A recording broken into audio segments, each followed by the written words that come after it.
All right, we're live. Welcome to the kickoff for our series of lessons learned, where we're speaking with members from our security awareness community. I'm really excited about the conversation today with Dennis Ligori and Paula West of Carrier. Thank you so much, Dennis and Paula, for joining me today. I'm just going to hand you the mic and let you introduce yourself. Paula, why don't you go first and just tell us just a little who you are, your role with Carrier and the security awareness. Wonderful. Thank you so much for having us here today. So my name is Paula West, and I actually work with a company called Westwards Consulting, but I have been at Carrier since 2019, helping build their security awareness program alongside Dennis. My background is in technology and marketing, and I absolutely love how security awareness training and education kind of ties those two pieces together. I'll turn it over to Dennis to introduce yourself. Thank you, Paula. Yeah, I'm Dennis Ligori. I've been at Carrier since May 2020, so just over 2 years. I was supposed to join in 2019, but I had to turn down their offer. And then 6 months later, when they approached me again, I was like, you couldn't get anybody else. But it's been quite a ride joining Paula and responsible for security awareness and digital communications at Carrier. Awesome. That's wonderful. No, I'm really excited.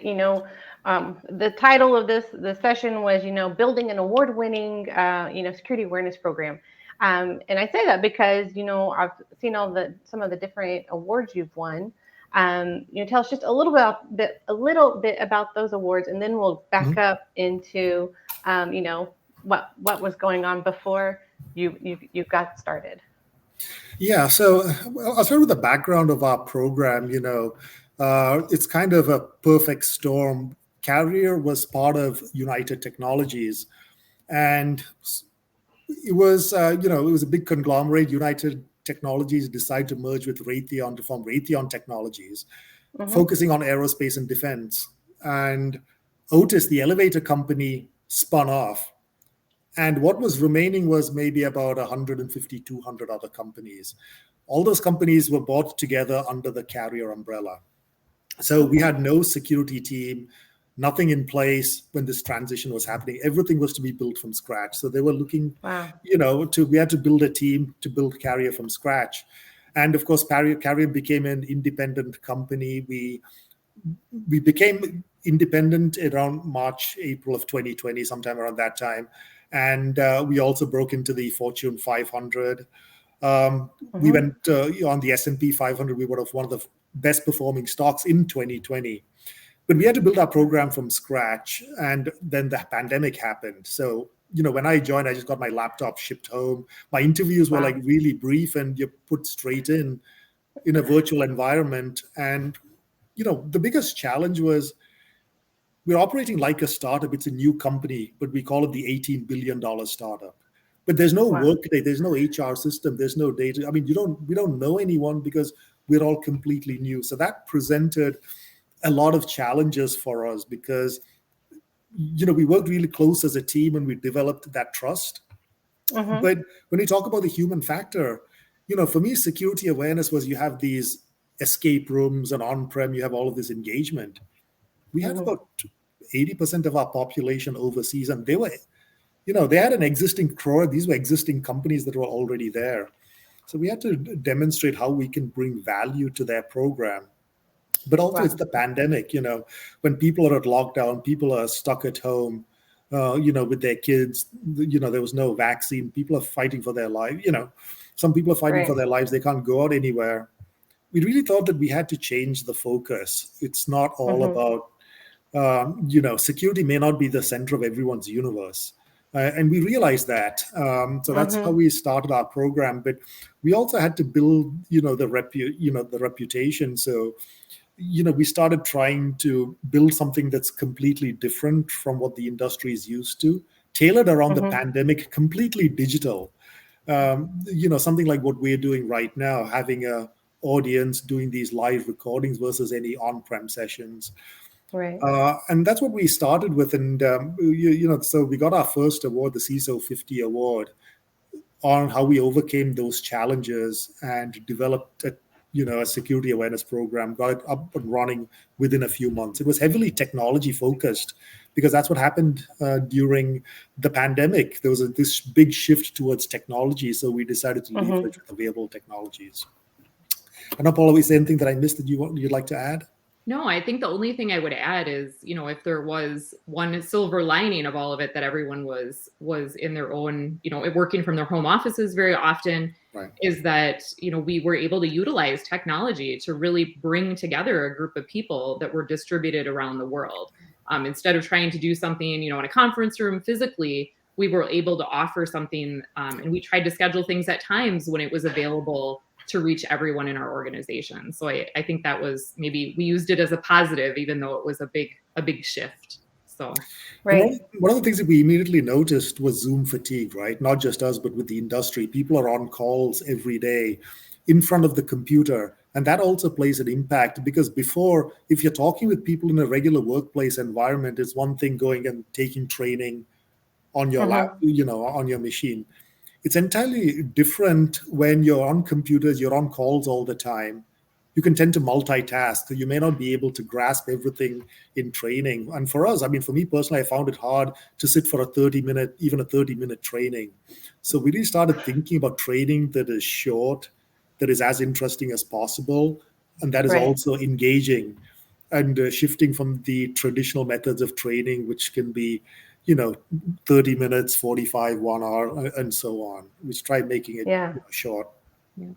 And we tried to have a consistent output of information. Like, we put out every day a tip of the day, just a little nugget that people can take away. And pairing that with, we have either quarterly or monthly theme that goes out, paired along with some interactive sessions, which we can talk a little bit more about later. But how did you deliver those tips and everything, that people didn't get tired of seeing them, that they did see them, that they're visible? Like, what methods, what channels did you use? Yep. Dennis, do you want to? Yeah, I can take that. So, we started using, we are Microsoft shop. So we used Teams and Yammer. So we discovered that Paula used to post daily tips on Yammer from SANS, from other sources. She posts daily tips and try and get users engaged. And after a couple of months, we had these nice selection of tips, but it's all in English. And we were thinking, well, a lot of our population, they're not English speakers. What can we do? And we also were thinking that, somebody can't go back to Yammer and see past posts. So we were working with our automation team on some of the chatbot technologies. And I just asked them, hey, what if we have a chatbot? I give you all of this data on the tips that Paula has. We put all of that into a chatbot. And then the chatbot, each time someone logs on to us, so we built a cybersecurity chatbot, which automates some of our processes. But as soon as they get to that chatbot, it pops up a security awareness tip of the day.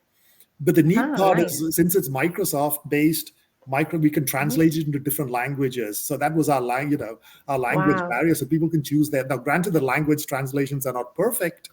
But it just provided but it provided a way for people to get security awareness tips in their local language each time they interact with the chatbot. Right. And just get them thinking about it, right? Which is really half the battle. It's just getting you more.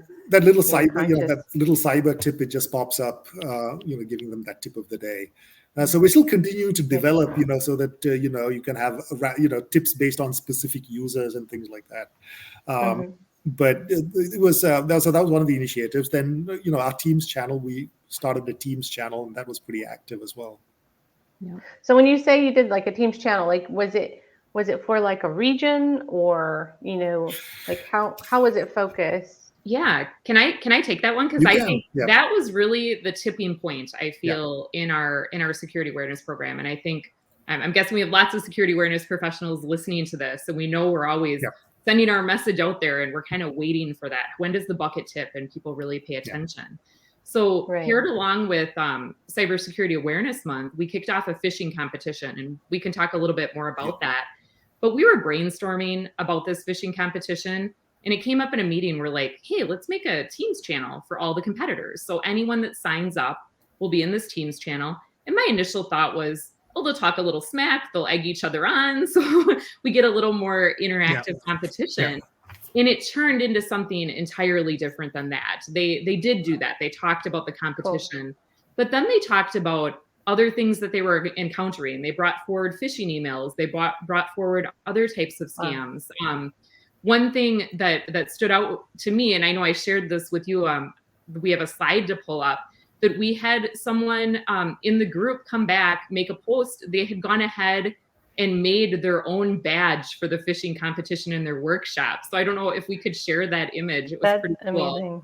And just even what he had to Yeah. say, right? It doesn't matter if I win, it's fun and I learned something. I now have my own badge. Thank you for this training. That's incredible. Yeah. So suddenly we had this group of over 2,000 people that were out there, not only paying attention to our messages, not only interacting, but being these champions within each of their offices in different regions, right? Talking to their colleagues about, hey, did you take this training? Did you see this? And it was up to us to kind of keep that conversation going. So Dennis, maybe we talk a little bit about the phishing competition. Yeah. And the phishing competition is not just a competition. I mean, we try and make a story out of it. So our fictional story involves, we call it the Elite Pro Phishing Competition. And essentially it revolves around the story of the Golden Nickel Hacking Group. It's named after one of our threat intelligence managers who came up with the title, because we said, hey, Nick, we need a fancy title. And he just came up, how about Elite Pro Phishing? I said, you got it. So he came up with the title. So we made him the Golden Nickel Hacking Group. And essentially they're trying to, send a ransomware. So we create this ransomware email and they're trying to attack carrier. And we just spread the story and ask people to sign up. So what started out as just as a competition, we were socializing it and we were getting people to sign up. We had about almost 2,000 people sign up for the first competition, which was great. And the plan initially was, okay, we just run the phishing simulations to all of them. But that's when, it was actually Paula's idea. Hey, why not get them on Teams? But then, Teams, well, how do you upload so many people? But then just by accident, we realized, okay, we created a distribution list to communicate to those users about the rules of the competition. And we found out we can just upload that distribution list right onto a Teams channel. So just in 5 minutes, we had the biggest Teams channel at Carrier with over 2,000 people. In fact, our infra team thought, one of our people in the infrastructure team said, I thought that limit was even 500. But again, it's a DL counts as just one user and not all the 500. So we had about 2,000 people on the Teams channel.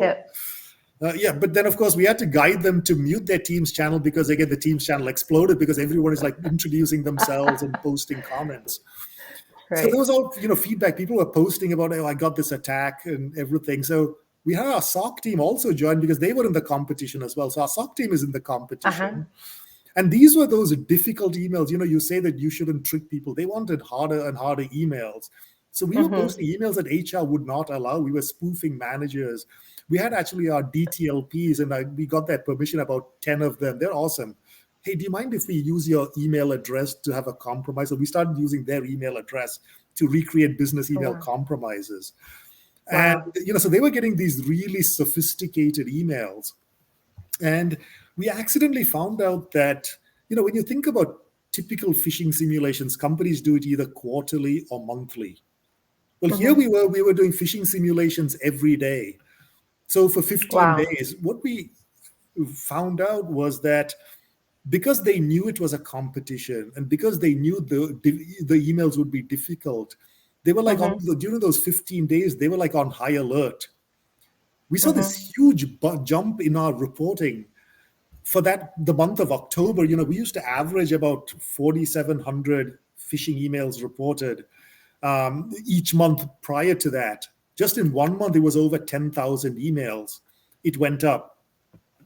And along with the phishing competition, we started seeing more and more real phishing emails that they were catching. Prior to that, we were average, even before when we promote, we don't look at the click rate. We just ask people to report emails. And we were seeing about 40 to 50 emails being caught each day by our users. That immediately jumped to about 60 to 70 emails. And we found that people were reporting more and more real exercises. So the competition. So this is one of the things. Oh, sorry. No, I was just going to say this was one of the things we had some feedback and that we hear a lot in, the security awareness is like, what are your KPIs? What do we, Yeah, what can we track? And, yeah. and I hear you saying you weren't tracking the clicking, you were tracking the actual reporting, and you Correct. So find all our more focus, value. all our focus was the reporting, as in, while there is a number, we can know if someone has clicked on an email, we don't bother.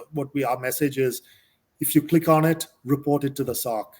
And, Mm-hmm. because we had the SOC on the call, I think our greatest success was people confessing, oh, I clicked on it, I feel bad. Or I clicked on a real email, but our SOC was so helpful, they were able to come and, provide, our SOC was Wow. able to provide this great customer service experience. And it was almost Wow. immersive. So even after the competition ended, well, guess what? They're asking, when is the next competition? So then we had to plan the Oh, next wow. competition. But in between that, all of a sudden, we've got these group of users, about 2,000. They've received all this intensive training on the most Mm-hmm. sophisticated emails, that our quality of reporting suddenly increased as well. We were seeing more and more emails being reported. I mean, there was this one great incident where one of our, sales team in France, Emma, who's in France, she gets an email from her customer, and she knows something is off. She immediately just responds to the customer, you might want to talk to your security team. She identified a business email compromise even without the help of Wow. their SOC or our SOC. We talk about in a matter of an hour or so. And then she let us know that, hey, we got this email, we're working on it. She sent us the email as an attachment without copying everyone. We analyzed it, we Mm-hmm. confirmed, but she's already talked to her client and they've taken care of it. Wow, that's amazing. And we started seeing, so that was one, but then we started seeing more of the same thing, because after the pandemic, with Log4j, with the Ukraine crisis, we saw more, Mm-hmm. all companies are under increased attacks. And so we saw more and Right. more of those real incidents that were happening in real time. But I think that changed the culture of our team, because they are now actually, involved. Today, if someone Mm-hmm. reports a phishing email, they get within 1 hour, they get a response back, whether it's legitimate. And they like posting about that, hey, I caught a real threat. And then other people cheer them on. Great work, great job. And I think Oh, that's the real success. Yeah. that is amazing. No, I was gonna say I saw like you have like a certificate or something that for people who report a fish and it's verified Yeah, and like how does we got into the habit of crashing our system. So we decided, okay, because our key metric is real phishing emails caught. Because I mean, there's one thing mm-hmm. about exercise, but everyone wants to know the real thing. So we decided let's recognize people. So at the end of 2021, we got a list of all of those users that have reported a real phishing email. It was about 21, 22,000 people. Wow. And we issued them Wow. all certificates, customized certificates via email. But it almost crashed our system. So then we thought, well, how do we do? It's going to get even bigger this year. So now we Right. have the monthly. So we call it the ICAP. I caught a fish. That's So we have great. monthly ICAP certificate each month, where any user who reports a real phishing email gets recognized. Yeah. That's that's awesome. Go ahead, Paula. Oh no, I was just going to add, I think, we all know there's no magic bullet, right? Like security awareness needs to be customized to your organization, to the current culture. Right. But I think one of the things that we've done is created this environment where we understand that each of us can make a difference. And like Mm. Dennis said, people are bringing forward situations like, hey, I clicked on it, but then I contacted someone right away and we were able to take care of it, to understand Wow. that there's all these different points along the trail. It's not just one event. There's all these spots where you can make a difference. And I think maybe Mm-hmm. we've removed a little bit of that stigma around accidentally clicking on Yeah. something. And I know we've done tests even between Dennis and I. He'll be like, hey, I'm going to Yeah. send you a fish. And I catch myself almost clicking on it because it's so good. Yeah. But at the last minute realizing, wait, this isn't right. So I think Wow. Yeah. keeping those conversations and finding ways to Mm-hmm. make it relevant. We've done a lot of stuff focused on how do you keep yourself safe at home? How do you keep your families safe? I'm sure That's everybody has huge. a story of someone in their Yeah. family that's fallen for some sort of cybercrime. And when we extended it to that, people really engaged, right? And since we're trying to Right. change automatic behavior, I think it's important to extend it to like, it's something you do all the time, not just, I equate it Yeah. to, I don't just put my seatbelt on in the company car. I put my seatbelt on always because it feels wrong to not put my seatbelt on. So Dennis, go ahead. Yeah, and to Paula's point, it's funny that as I joke with the team, I'm probably the first idiot that falls for their own phishing exercise, because I create the phishing exercise and then tweet my manager said, "Hey, I knew she wanted me to review a document. I didn't realize I created a phishing exercise of the same things." I'm clicking on my own, and I'm like, Oh, but yeah, we have some, it's all fun, right? I mean, again, going back to the pandemic, I see the struggles that security awareness teams have, especially when they deal with the doctors and first responders. They're responsible for saving people's right. lives. How do you educate them? How do you tell them when they're really tired, when they're exhausted? Okay, take this Mm-hmm. training, or here's our phishing email. It doesn't Right. work. So that's why we thought, okay, let's do user engagement. I mean, let's not force people to take training. Let's incentivize it. You Right. know, I think the best example that I can give, and here's where, kudos to Wizer to, for their efforts. About 2 years ago, when I was thinking about the approach that we take for our program, because I came from a previous organization where it was completely a different program. So I was Mm-hmm. thinking, and I was, going to get my car serviced.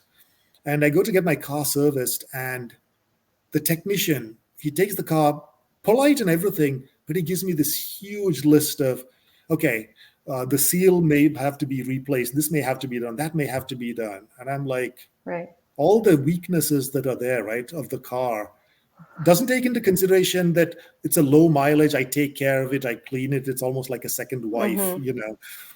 I really not even interested in any of that, just all of the weak points. And Mm-hmm. it was not a good experience for me, because am I going to go there? Because at the end of the day, I asked, what's the estimate? It's like saying, yeah, about $8,000. So an $8,000 car repair estimate for something that was not really wrong with the car, what could potentially happen? I was thinking, Mm-hmm. all he's pointing out is all of the potential weaknesses that are there. And I started doing some Right. reading on that, and I came across the survivability bias article. And it's coincidental that Gabby had posted, so years later, as I was trying to think about all of that, why is it coming up with those same things? And Gabby posted this Mm-hmm. article. I said, wow, that's it, that image is great. So there is really somebody else that I can refer to when we roll out this program. If they think I'm crazy, if something goes wrong, I can say, hey, ask Gabby first, but it was all good. That was our approach, right? Not to look at the weak points, but rather Hmm. develop those people's strengths. We have an audience of 60,000 people. Not all of them Wow. have a mailbox. So we may not be able to communicate to all of them via email, and they may Uh-huh. they may not be under scope for phishing, but that doesn't mean they won't get phished at home. That doesn't mean that Right. they can't log in from home to access any of their personal information. So we realize that we Right. have to educate them, but rather than focusing on the entire 60,000, we decided, let's take the I guess the Evil Dead approach. Okay, we have to, we don't have a really high budget, because we're not defense. We're trying to be agile, but we have to lower cost. We have to provide value for the shareholders. Let's work with Right. our existing tools and work on user engagement.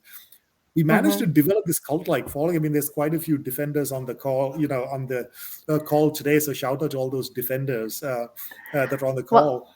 They're just I interested think in security awareness. Yeah. no. I was going to say, I think part of what I'm hearing is, the culture that you've created is all very positive, but there's also a language that you use. You're calling them defenders, like you're bringing them in with even the language, and making them feel part of it, and having, ownership of this. So Absolutely. you talk a little more about the language that you use, and how, kind of what are some of the, I guess, tech, I don't know, campaigns or such that you've, tried to do to help build up that feeling of security culture that you've created that's Yeah. positive. Yeah, absolutely. I think one thing that we've done that we've had a lot of success with is with some of our training, we'll do sort of a behind the scenes. Like we don't want to overwhelm people with too many technical terms, but we want them to Mm-hmm. understand what actually happens. Like what happens if you Right. click on something? What happens when you report something, right? It doesn't just go into a black hole. Like Cool. what happens when you report, and actually involve the team that's handling the things on the back end. And I think that really is a two-way street. And maybe that's a piece of what builds Right. community. Because not only Right. are, right, the users seeing who's actually doing the work, but then they're also seeing, well, what kind of questions are the general population asking? Where is there a gap in knowledge? And giving them that space to ask questions and feel like, yeah, you are part of the solution. We all know they are part of the solution, but how do we ensure they have that space to ask the questions they want to ask? And it has seemed to always lead to topics that we feel we need to cover then, right? Where we see gaps. Right. So it's worked well for everyone, I guess I would say. So it's in that marketing, I don't know, field where you say like user generated content, right? That's what you're doing. Y'all are creating user generated content to find the next question to answer. Right. And so it's very relevant when you do it that way. So I think that's really fantastic. What were some of the challenges you were brought in, Dennis, right in the middle of all of these changes, both for the company and for, the world. And, was it kind of difficult at first to kind of get support? I know sometimes that's a challenge for these programs. I think, at least for me personally, I hope for Paula had the same experience. It was a lot of fun because, you join at the pandemic, but, we were looking we were building a program from scratch. In our first year, we would have spent maybe 20% of our time on security awareness, but we were helping building up the SOC, building up the IAM programs, working with other teams. And it was until almost October. And then when Paula came, we decided, well, let's now focus on security awareness because we were getting the program free from UTC for 1 year.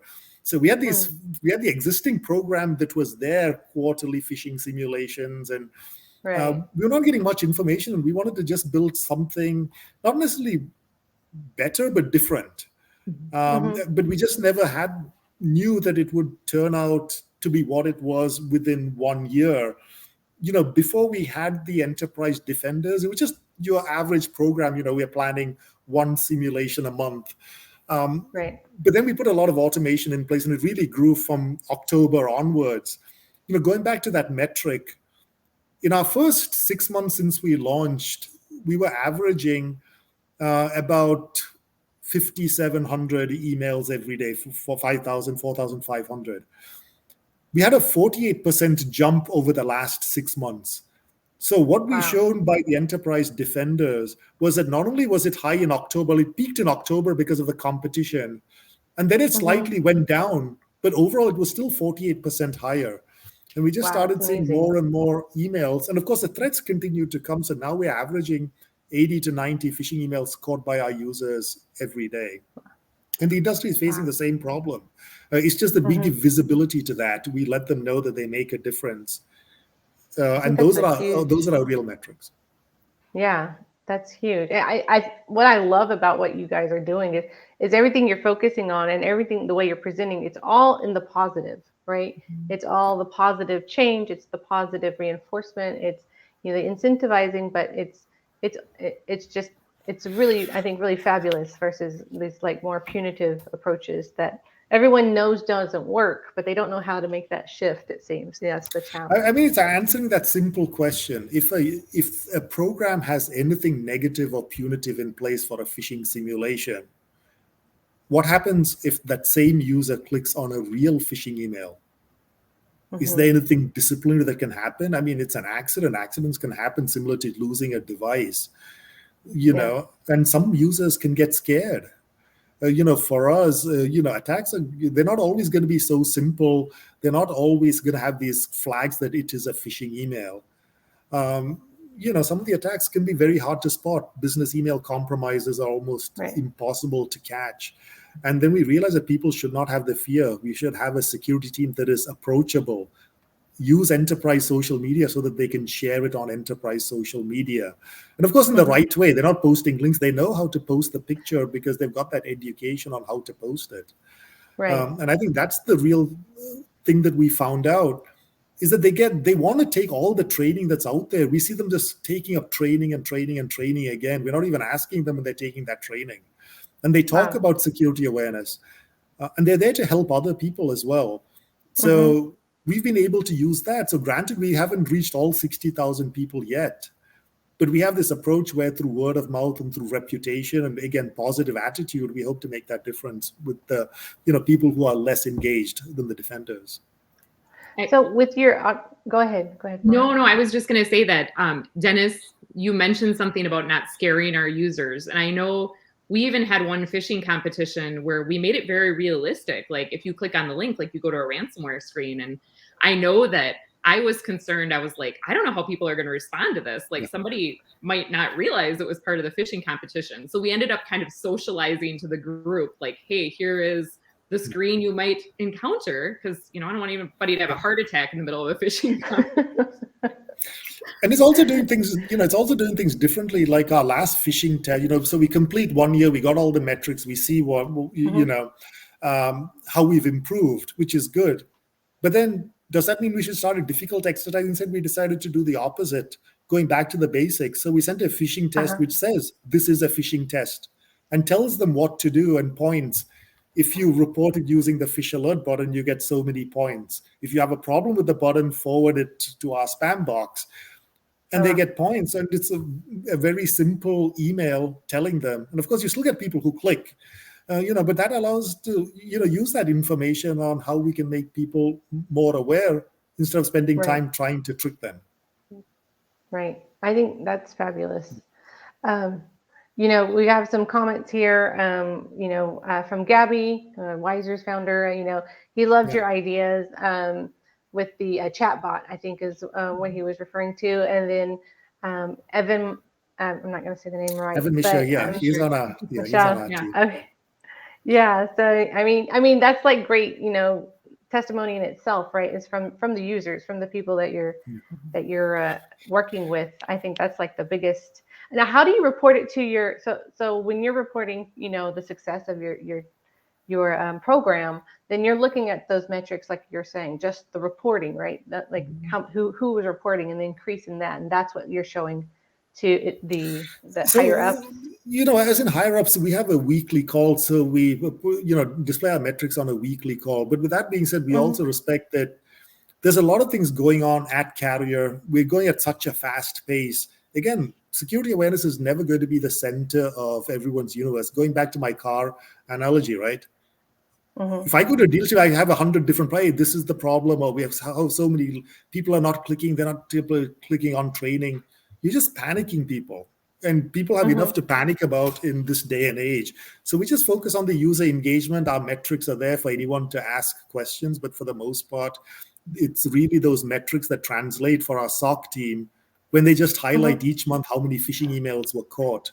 The program develops, a reputation, right? We just work quietly in the background, supporting our users. And I think in addition to those metrics, we also try to make sure some of these individual stories are highlighted. Like, hey, here was an incident that someone right away shared this information. Because I think by highlighting those success stories, we're not only showing just metrics, we're really showing the human side of it, even to upper management, right? That we're sharing that information as well. So that's another. And that also just shows the humanizes, who the company is at large, and makes that. And again, it's just that cultural building that you're providing for. What is one of the things that you see for? I just went completely blank. Sorry about that. All right. So like some of the awards that that y'all won with your program. One was with the CSO Top 50 for digital security awareness, and then also KnowBe4. I know you got a couple of plaques from them also for your phishing. Was there anything you wanted to share about that, or just with we work with some really great companies.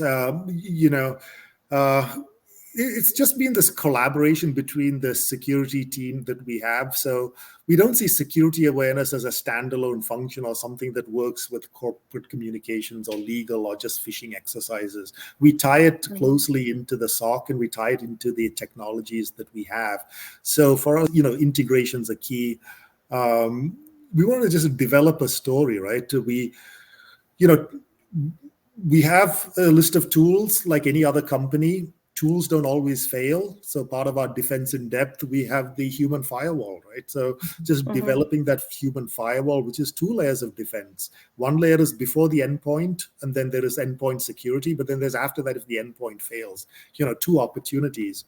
We recently started a cybersecurity community of practice where it's to get other people interested. I've been fortunate to be able to work with people who are just much more talented than I am. I mean, Paula has this great mix. Everyone asks where, they're asking directly about where Paula is from because her voice is so clear and noticeable. My Minnesota accent, And then she has that, mix of technology and business. And, we have these defenders who are just, much sharper because they're on the lookout. So when you have a team that's, really better than you and they want to get involved, it's just providing them with those, opportunities. And we just use, again, our tools like Microsoft Teams, we use Yammer, and of course, regular email as well, making sure that we, for me personally, it's more important that if someone has a concern or a complaint, we respond to that. And we see that coming less and less. Initially, there were people that, why are we doing phishing, or this was annoying. But we also get great feedback. One of the most important changes that we did, traditionally we used to say, if there's any spelling and grammar, it's a phishing email.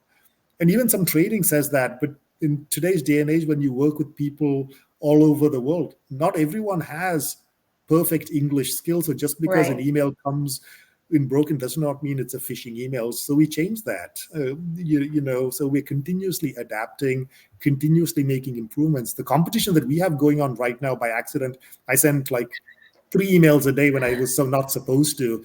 And some people think that's too intense. So I'll have to soften it down the next time. But we take all the feedback, that we get, and we improve as well, continuous improvement. With the competitions, they're opt-in, right? Do I understand that right? That they're just opt-in, like nobody's. Competition. Competition, people can opt in, and we socialize that. We use word of mouth. We use Teams, telling people to join. We try making it better, but different flavors. Some people may like the first one, they may not like the second one, and we try making changes. But again, it's this ongoing story of the golden nickel trying to, hack our company and develop ransomware. And today's the distance competition extension would be what happens. So we have a victim, Alan, I don't know if he's on the call, he's actually going to click on it to see what happens, and then we recreate a cyber war room, and our users can participate in the cyber war room. Wow.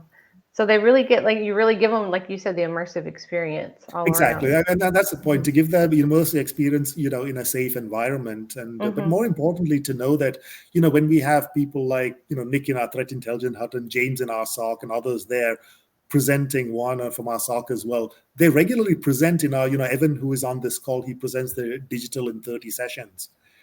And those sessions are run by, Paula will run a session, I may run a session, our team will run those sessions. And there's this opportunity, we run these sessions every month, sometimes twice a month. And those are interactive sessions.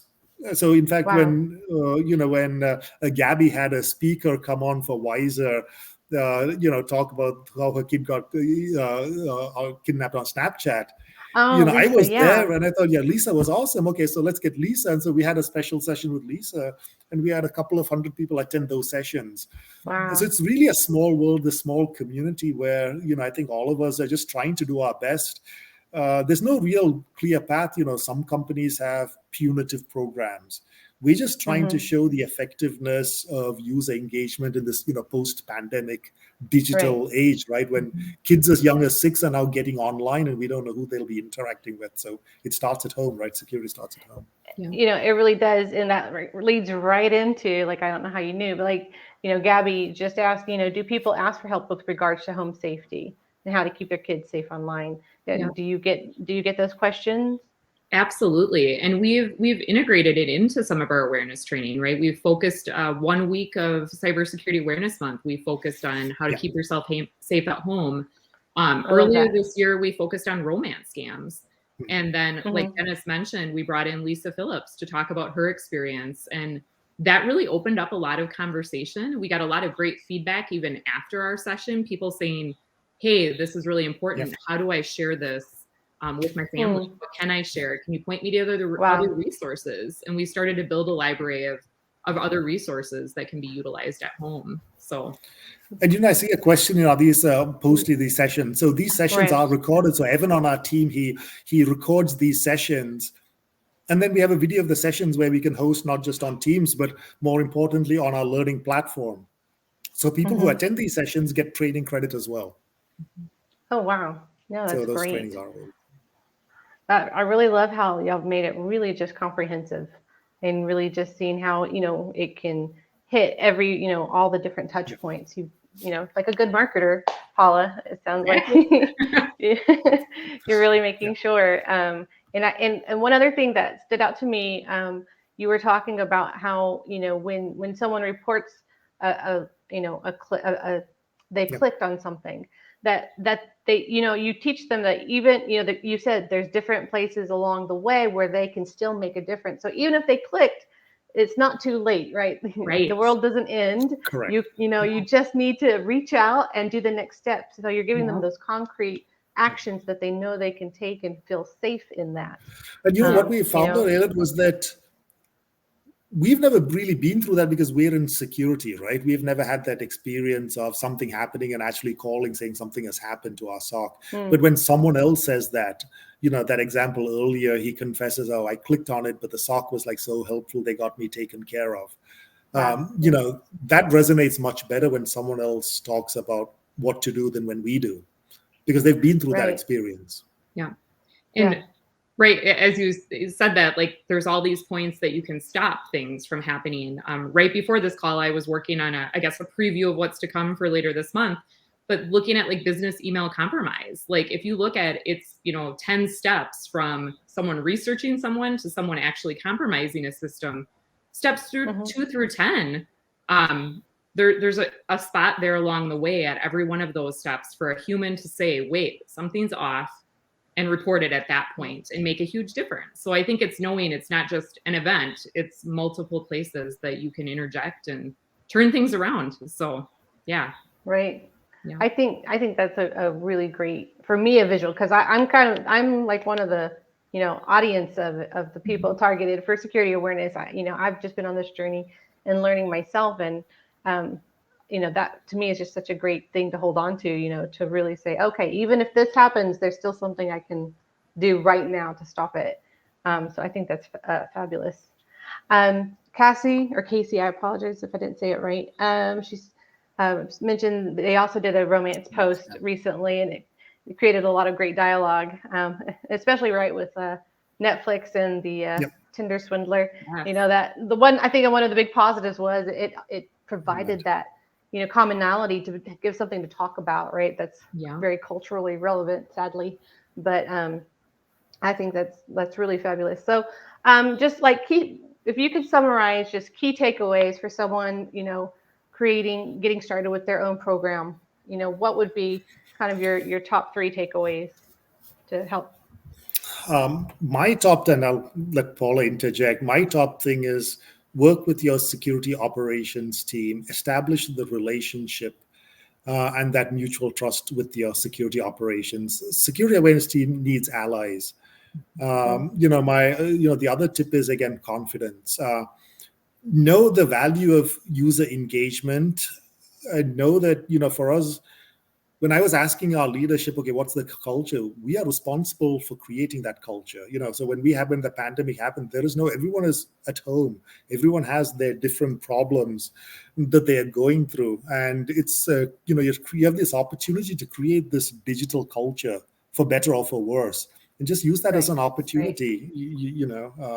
I think everyone needs something positive these days. So again, positive attitude. I've heard so many stories about negative programs. It's just not worth the effort. There should always be positive, engagement. And then the third is, again, the partners that you have, the vendors, have a close relationship with them and focus. I mean, we broke so many things, but luckily not just our cyber team, our infra team, they were just awesome. As in, we broke so many things, but we had that trust. So, most of the time we got away with it. I mean, I've sent wrong phishing simulations. I was showing an intern what not to do, and I ended up sending that simulation. And You know, we had a late meeting, and I was like, "Oops," you know. But it's all about accountability. If you have the confidence, you have the accountability, Right. and they know that mistakes happen, and to be accountable for them. That's a great. Paula, what do you say? So I'll try to pick What would three you add different to? ones. Yeah, I would say consistent communication, right? Like keep the communication going. Talk to your users. I think finding a way to be relevant to talk with them. And then I think get creative, right? We've definitely hit roadblocks along the way, and we've gotten creative and found different ways to get our message to the audience that it was trying to reach. So I think those would be my three. Awesome. Well, I really, really appreciate you both, taking the time to discuss this with us and share some of your lessons learned as you work to build this and to grow it. And I wish you much success. Amazing team of defenders. You should all continue. And if anybody listening is not aware, we have a security awareness manager community on LinkedIn, and we'd love for you to be a part. So I'll put the link to that community in the comments. We'd love to have you join us and join in on the conversations, as we also have weekly meetups as well, just to grow the collaboration and the communication, and to really support the individuals who are running these security awareness programs in their companies. So thank you so much, and y'all have a great rest of the day. Thank you, team. Thank you. Bye-bye. Bye. Bye.